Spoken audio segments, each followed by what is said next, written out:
It's 6 p.m. on a Monday here in Korea. Welcome to our newscast. I'm Daniel Che. Let us begin with the headlines. With some 200 millimeters of rain expected to drench Korea's central region in the coming days, reports of flood-related damages around the nation are coming in fast. The worst is yet to come, with the first tropical storm of the season expected to let its presence be felt. President Park Geun-hye vows to combat trade protectionism with open policy toward other countries and step up national security to keep the public safe. More than 80 mass shootings, suicide bombings, and executions have been linked to the militant Islamic State group during the start of the Muslim holy month of Ramadan, the latest a bombing in Baghdad that takes more than 130 lives. It's pouring down like there's no tomorrow here in Korea as a seasonal monsoon front moves northward across the peninsula. Heavy rain and blustery winds are already leaving a trail of destruction behind. Kim Hye-sung updates us on the current conditions and what more we should be ready for here in the country. Heavy rain alerts have been issued across most of the nation, including Seoul, Incheon, and Gyeonggi-do province. According to the Korea Meteorological Administration, Korea's central region, including Seoul, will see up to 200 millimeters of rain over the next 2 days, with other regions expected to see around 50 to 100 millimeters. Several parts of the peninsula have already been seeing downpours, with heavy rain advisories issued for Gyeongsang-do province, southern Gangwon-do province, and Chungcheong-do province. Daejeon saw more than 100 millimeters of precipitation as of noon and issued an emergency alert. In Busan, an embankment fell down and more than 20 apartment flooding-related damages were reported Monday morning. In Gyeongsang-buk-do province, a train heading to Daegu derailed after being hit by a rock slide. None of the 42 passengers were injured, but the railway was damaged. This marks the heaviest rainfall so far this summer, and more property damage, injuries, and road flooding could take place. Experts suggest you avoid parking in underground garages and stay away from street lamps and power lines due to the risk of electric shock. Residents living in low-lying areas where flooding or landslides are possible should also be aware of evacuation areas and have an emergency contact. Adding to the weather woes, the first typhoon of the season, Typhoon Nepaktark, currently south of Guam, is forecast to move toward Taiwan and could have an indirect impact on Korea over the course of the week. Kim Hye-sung, Arirang News. President Park Geun-hye encouraged Korean exporters to counter trade protectionism and warned Pyongyang to end its aggressions at a cabinet meeting earlier today. Song Jae-sun has more on the president's message focused on national security and the economy. President Park said Korea must seek to foster future growth engines and explore new markets overseas, despite unfavorable conditions both at home and abroad, like the recent effect of Brexit on global financial markets. 세계적인 보호 무역주의와 신고립주의 추세를 오히려 우리가 대외 지향적인 개방 정책의 중심 국가로 자리 잡는 기회로 만들어야 하겠습니다. Speaking at a cabinet meeting on Monday, President Park added that restructuring and reforms must go on and encouraged people to spend their summer vacations in Korea to boost domestic consumption and economic sentiment. The president also touched on North Korea's Supreme People's Assembly last week, where North Korean leader Kim Jong-un added another title to cement his leadership. She said Pyongyang's use of nuclear and missile threats to solidify the regime will never succeed. 오히려 국제사회의 더욱 강력한 제재만을 가져와서 결국 정권도 안정되지 못할 것이라는 점을 북한 정권은 깨달아야 할 것입니다. President Park also commented on the recent terror attack in Bangladesh, saying that there are no safe havens and asked her cabinet members to do all they can to protect the public. Song Jae-sun, Arirang News. And next week, President Park will embark on a 5-day trip to Mongolia. She'll take part in the Asia-Europe meeting and hold summit talks with the country's president. Han Daeun shares with us the itinerary.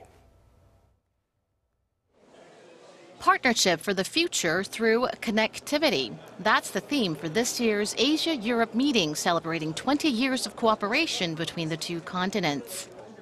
President Park Geun-hye will take off for the summit, which will be the first multilateral meeting to be held after Britain voted to leave the European Union next Thursday. She's one of the more than 50 leaders set to fly to Ulaanbaatar, setting the stage for discussions on ways to counter the situation. As a founding member of the summit, Seoul will seek to cement its role in the region and garner support for efforts to denuclearize North Korea. President Park will also sit down with Mongolian President Chakia Alverdorj for summit talks aimed at upgrading their comprehensive partnership. They will also discuss ways to enhance cooperation in energy, infrastructure, and exchanges of culture and people in a mutually beneficial way. Mongolia has the world's second largest copper reserves and is fourth in coal. The resource-rich country also successfully switched to capitalism from socialism through a democratic movement in the 90s. And President Alverdorj showed support for denuclearizing North Korea during his recent visit to Seoul in May. President Park will also hold a business forum to link Korean entrepreneurs with local buyers and will meet with Koreans who live in Mongolia before flying back to Seoul on July 18th. 한다은, Arirang News.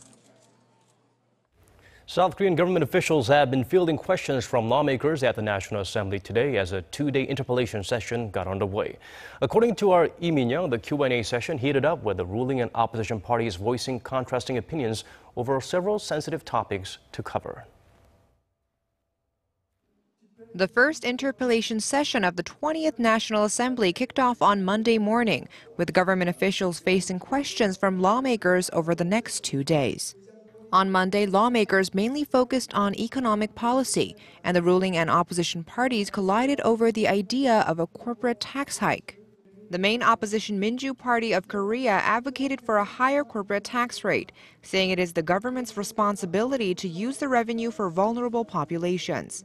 It proposed a bill to push the corporate tax rate up to 25% from 22% for companies with a tax base above $43 million. The ruling Saenuri Party disagreed, saying it's not the right time and it will only burden the economy amid the current global market uncertainties. Prime Minister Hwang Kyo-ahn sided with the ruling party, saying the government will avoid tax hikes that place a burden on people and businesses. Finance Minister Yoo Il-ho also expressed a negative view of the idea, saying that a corporate tax hike would hamper foreign investment. In the realm of foreign exchange policy, Representative Lee Jong-gu of the ruling party called for a managed floating exchange rate system like China, saying the market turbulence following Britain's decision to leave the European Union could trigger a currency war. Prime Minister Hwang said the government is reviewing a system that would allow the government to be more involved in rate settings. The government was also grilled over allegations that it was heavily involved in the process of providing government funding to normalize Daewoo Shipbuilding and marine engineering, even though it knew the company was facing allegations of accounting fraud. The interpellation session will continue on Tuesday with non-economic issues on the agenda. Lee Min-young, Arirang News. The holy month of Ramadan has been marred by a series of attacks around the world. The majority of these horrific acts of terror have been claimed by ISIS. Our Hwang Ho-jun zooms in on the Islamic State militant group's patterns, including its targets and recruits. A month of prayer and fasting, commemorating the Muslim faith, has been turned into a month of violence and mourning, as terrorist attacks by the Islamic State militant group have left hundreds of people around the world dead or injured. There have been more than 80 terror attacks linked to ISIS since the start of Ramadan on June 5th. These include mass shootings, mass executions, and suicide bombings. At least 9 have had a death toll higher than 20. Most recently, 20 hostages, most of them foreigners, were killed at a bakery cafe in Dhaka, Bangladesh, and a bombing in Baghdad early Sunday left at least 130 dead, including 25 children, turning preparations for the end of Ramadan into a nightmare. Is this the Eid we should celebrate? People came to buy clothes to celebrate Eid. Now they're buying coffins. May God punish those who are responsible. ISIS officially claimed responsibility for the Bangladesh hostage crisis and the Baghdad bombing. But it doesn't always claim responsibility for these kinds of attacks. And in that case, investigators rely on what have become the trademarks of ISIS tactics. The New York Times, citing a report it had obtained that was compiled by the French anti-terrorism police for the Interior Ministry, detailed some of these, including the use of suicide vests, coordinated bombings, and shooting sprees to block the police response. The Global Terrorism Index also noted that ISIS usually focuses its attacks on soft targets, civilians including women, children, and especially Shiite Muslims and Middle Eastern Christians. CNN Money carried a report on the big data findings of 3 studies that analyzed the online profiles of ISIS recruits. It found they are generally in their 20s and predominantly male, and they're likely to be middle or upper class and second or third generation immigrants. Hwang Ho-jun, Arirang News. Now, there is growing speculation about a possible meeting between the top diplomats of the two Koreas at an upcoming multilateral forum that the foreign ministers of both Koreas are expected to attend. But the South Korean government is very careful with making predictions. Kwon So-hwa tells us more. The 23rd ASEAN Regional Forum, a multilateral gathering in the Asia-Pacific region being held in Laos this year, could become the first venue for an encounter between South Korea's Foreign Minister Yoon Byung-se and his North Korean counterpart Lee Yong-ho. It's expected that Lee will appear at the yearly forum as it's the only multilateral security forum that North Korea is part of and attends regularly. If he does, it will mark his international debut after he took over for former Foreign Minister Lee Soo-yong in May. Seoul's government, however, has been cautious in making comments on the possibility of a meeting. We heard about Minister Ri Yong-ho's participation through the media, and there are lots of possibilities, but we need to observe the situation. North Korea's provocations are continuing, and there's a global consensus on denuclearizing North Korea. That's why we have to engage in the ASEAN Regional Forum based on that. Lee's participation has drawn a great deal of attention as the international condemnation and sanctions on Pyongyang have increased since its 4th nuclear test and string of missile launches earlier this year. Officials say Lee has a lot of experience in dialogue with the US and other nations. What's also notable about the meeting is that all the members of the long-stalled 6-party denuclearization talks, South Korea, the US, China, Japan, Russia, and North Korea, are among the 27 participating countries. However, some say the North Korea issue might be overshadowed by discussions on the South China Sea dispute, which involves China and several ASEAN or Association of Southeast Asian Nations members. Kwon So-hwa, Arirang News. Turning now to the ongoing crackdown on Korea's 5th largest conglomerate, prosecutors have issued an arrest warrant for the daughter of Lotte Group founder who is suspected of embezzlement and receiving kickbacks. Kim Min-ji gives us the updates. Seoul prosecutors have issued their first arrest warrant for a member of Lotte Group's founding family. Shin Young-ja, the head of Lotte Foundation and the daughter of the group's founder, is suspected of embezzlement and receiving kickbacks. Prosecutors believe she received some $2.6 million in kickbacks from companies that operate within Lotte duty-free stores and Lotte department stores. The kickbacks were allegedly given through a contract made with a company run by her son. Shin is also suspected of embezzling $3.5 million by listing her 3 daughters as executives of the same company. She was said to have taken the money, which was given in the form of salaries. Building on the investigation, prosecutors have also requested judicial cooperation from Japan to get their hands on related documents from Lotte business arms based in Japan. This comes after Lotte Chemical was suspected of using another Lotte arm in Japan and inflating prices during transactions. It then allegedly used the extra cash either to create slush funds or transfer those funds back to the Japanese unit. The chairman of Lotte Group, Shin Dong-bin, who returned from an overseas trip on Sunday, said he will fully cooperate with the probe. Key executives of the group's business arms have been called in for questioning by prosecutors, and there's speculation that the chairman may also be part of the list.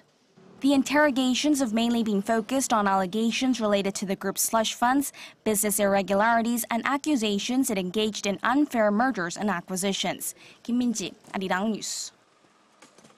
Shifting our focus to some uplifting numbers now, mobile shopping sales hit a record high in May, soaring about 42% from the year before. According to a Statistics Korea report on Monday, mobile shopping transactions reached 2.7 trillion won, or $2.4 billion in May, accounting for 52% of the country's overall online shopping sales. Travel and reservation services took up the highest portion at more than 16% of overall mobile transactions. Sales of clothing were next at around 12%, followed by daily necessities and food and beverage items at around 11%. The number of foreign cruise passengers to Korea nearly doubled in the first half of this year. Korea's Maritime Ministry announced on Monday over 720,000 tourists visited Korea on cruise ships from January to June this year. That's an 88% increase from the 385,000 tourists recorded in the same period the previous year. Based on recent trends, the ministry estimates some 1.5 million people on nearly 850 cruise ships will visit Korea by the end of the year, and it expects the number to surpass 2 million in 2017. Officials project Korea's main ports, which includes Incheon, Jeju, and Busan, will benefit from tourism expenditures by cruise passengers, and expected $1.3 billion this year and $1.9 billion in 2017. The Korean government has announced a brand new slogan for the country, Creative Korea. According to the Culture Ministry, the slogan chosen through a national contest represents the exciting contrast of traditional and modern energy, the creativity of the Korean people, and the image the country aspires to project. It's also meant to embody Korea's goals and its intangible assets. The ministry hopes to promote the new slogan with the help of government agencies and foreign media, especially during the upcoming Olympics in Rio and Pyeongchang. The new slogan retires Dynamic Korea, used since the 2002 World Cup in Korea.